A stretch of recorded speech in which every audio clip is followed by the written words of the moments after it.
So you've been bow hunting now for a couple years and you're not having a lot of luck. And you're beginning to wonder, is there any other equipment I can get that might help me become a better bow hunter? Well, I have a few recommendations. Stick around and let's talk about it. Be right back.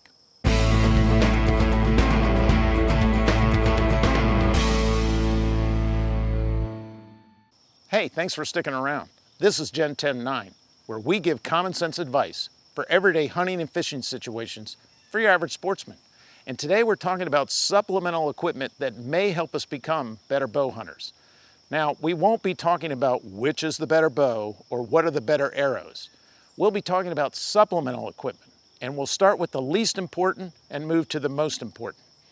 Now, if you're a seasoned bow hunter, then this video may not help you. But if you want to stick around, thanks for watching. So with that out of the way, let's get started. So you may want to consider getting a trail camera. Now there are some things you should look for in a trail camera. First, it's got to be waterproof. Second, you want to try to get one with an LCD screen. And you do that because you want to look at the pictures while you're in the woods. And then afterwards, you want to at least get 16 megabytes capacity or maybe 32. More than 32 is probably overkill, but less than 16, you may have to constantly be dealing with a filled memory card. And also, I prefer pics and video. Now, one thing you should get in a trail camera is sensitivity selection. And by that I mean you should be able to adjust the sensitivity of your trail camera, because trust me, you don't want 1,000 pictures of weeds and leaves blowing in the wind just to see one picture of a deer. So that sensitivity adjustment makes sure that your camera only picks up body movement. Now, it may mean that you lose a couple pictures of deer walking by, but trust me, it's better than wading through thousands of pictures. Now, a benefit of a trail camera is this. Yeah, I don't know who that guy is. I don't think he has permission to be on the property. So a trail camera can tell you who's on your property. Now, the real benefit of a trail camera is this. If you put your trail camera over a major food source and you don't get any pictures of deer on your property, that may mean that your property has big issues and you may want to start looking for a new place to hunt. Now, trail cameras have a limited capacity to help you. And by that I mean they can give you a false positive. And that means they can only tell you what's happening on your property at a given point of time. But once food sources die off, pre-rut and post-rut kicks in, and hunting pressure kicks in, the dynamics and population of deer on your property changes dramatically. Yeah, what's happening early in the season and late in the summer and early in the fall is not what's going to be there when the season kicks in. Now, lastly, you can spend a lot of money on trail cameras. They can go for over $300 or $400, and they come with data packages and send pictures to you while you're at work. I can't afford that, and more importantly, I don't want $400 of equipment lying in the woods for somebody to steal or smash. I'd rather have 2 or 3 under $100 trail cameras. So just keep that in mind. A trail camera can help a lot, but it has a limited capacity to help you become a better bow hunter. Next, you want to consider picking up a quality rangefinder. The great news about rangefinders is the prices have really come down, and you can pick up a quality rangefinder for under $100. But make sure you get one designed for bow hunting, which means it measures close distances. And make sure if you buy one, you take the battery out after every season. You leave that battery in, it may explode and trash your rangefinder. You don't want that to happen.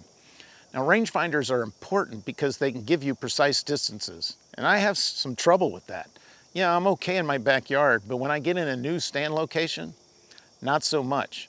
Well, rangefinders tell me precise distances. So when I get in a new stand location, I estimate yardages with my eyes, and then I use a rangefinder to determine the precise distances. And that's really important, especially with your long range shots. You know, if you don't know the distance on a long range shot, it can make the difference between missing a deer, severely injuring a deer, and efficiently harvesting a deer. So rangefinders are important because they communicate to you what your effective harvest zone is. And knowing precise distances will make you a more effective bow hunter. Next, make sure your camo is always fashionable And what I mean by that is make sure the colors of your camo are always fresh and vibrant. You know, bow hunting's expensive, and some guys try to cut corners by wearing old faded camo. That's a big mistake, and here's why. I have some camo pants here. Yeah, they're a little faded, but worse yet, they're entirely fabric wicked. And fabric wick camo gives camo a bluish hue. And that's a big problem, because what blaze orange is to our eyesight, blue is to the eyesight of deer. They just naturally gravitate towards blue objects. It draws their attention.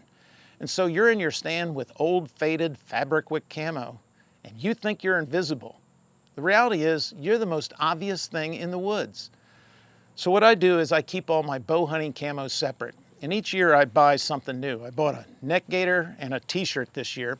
And I put this new camo in with my bow hunting camo. And then I retire at least one piece of camo out of my bow hunting camo and put it with the rest of my hunting gear.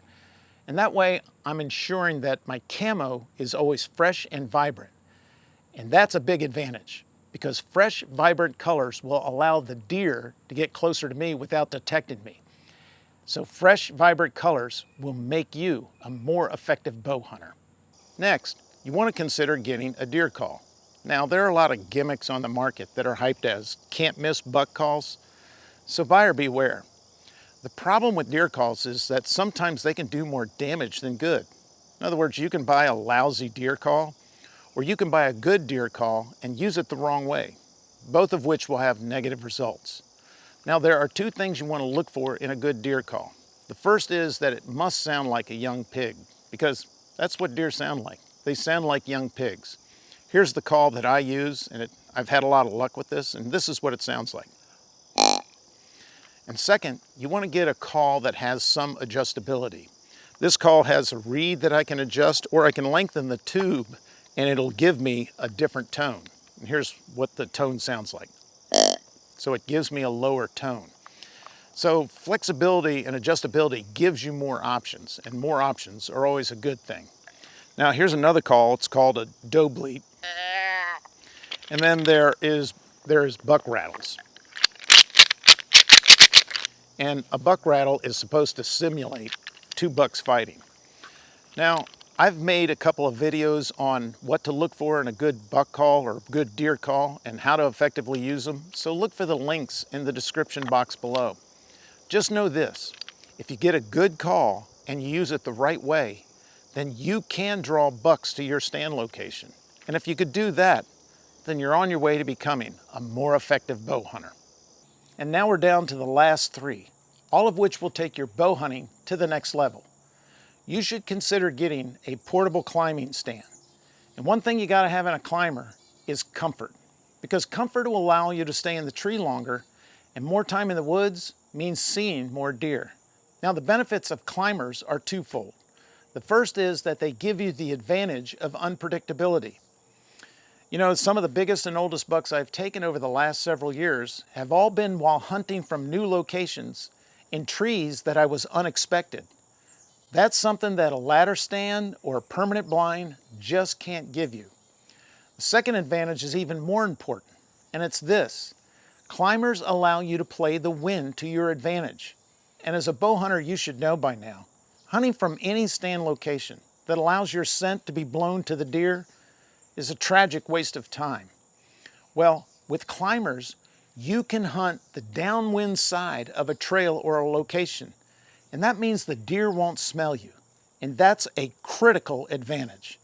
So, yeah, climbers are a little pricey, and comfortable climbers are even pricier, but they give you two great advantages. The first is they give you the advantage of unpredictability, and more importantly, they allow you to play the wind to your advantage. And if you could do those two things, then you're on your way to becoming a more effective bow hunter. Next, there are buck lures and scent killers.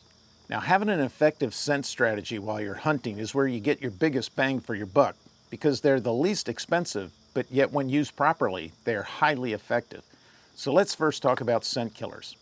Scent killers are important because they can reduce your odor signature while you're in the stand. Now, there's no product that can completely eliminate our odor, but nevertheless, scent killers will reduce your odor signature, and that makes you less detectable to the deer. And then there are products that I like to refer to as deer distractors. The one I like to use is called Evercalm, and it's described as a herd scent. And that causes the deer to either feel safe or be distracted into looking for the deer that they think they're smelling. Now, the way you use this product is just before you get to your stand location, you hit your boots with it. And just before you're about to climb into the tree, you hit a couple of the trees that surround your stand location. And it's been my experience that this stuff really works. I've had deer mill around directly underneath me and give no sign of being tense and feeling completely at ease. So I really think that this is a solid product and you might want to consider looking into it. Next, there are buck lures. Now you got to be careful because there's a lot of baloney going around about what makes for an effective buck lure. I'm currently using James Valley products, and the products I like to use are their gel-based products because they last longer if you keep them refrigerated. And the gels that I like to use are the ones that are made from doe scent glands. Now these are pretty easy to use because all you need to do is put a peanut-sized dab on a scent tab about 20 yards away from your stand over the trail that you're hunting. Now I use buck lures constantly, and it's been my experience that when used correctly during the pre-rut, the chase, the rut, and the post-rut periods, that they are highly effective for drawing bucks into your stand location. Now I made a video that more thoroughly explains how to use buck lures, so just look for the link to it in the description box below. The bottom line is this: by reducing your odor footprint and using buck lures effectively, you will be a more effective bow hunter. Now this last piece of equipment addresses a reason why we're not seeing deer while we're in the woods. A primary reason that hunters don't see deer while they're in the stand is because they're allowing the wind to carry their scent to the deer they're hunting. And the biggest odor producers that we carry into the woods is our foot gear. And that's why you got to start wearing rubber boots. Rubber boots are great because they're almost entirely scentless, and better yet, they're easy to clean. That's not possible with leather hunting boots. Yeah, I know they're kind of bulky and uncomfortable, but they're the best way to efficiently reduce your odor signature, and that's critical. Now, I made a video about the importance of odor control and scent suppression, so just look for the link to it in the description box below.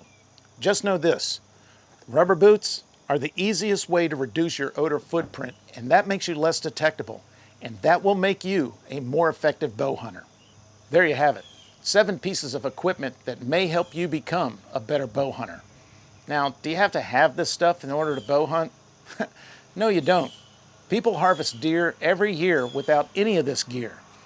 That being said, if you're like me and you're hunting high-pressured deer, then you need every advantage you can get. Some of this equipment will tell you what deer are on your property and maybe whether you need to find a new piece of property. Others will make you less detectable and more unpredictable. And some may even draw bucks into your stand location. And if that happens, then they will have made your hunting more exciting. And really, isn't that what bow hunting's all about? And if they help you bag that buck of a lifetime, then they will have made you a better bow hunter. So in the immortal words of Officer Malone, herein endeth the lesson.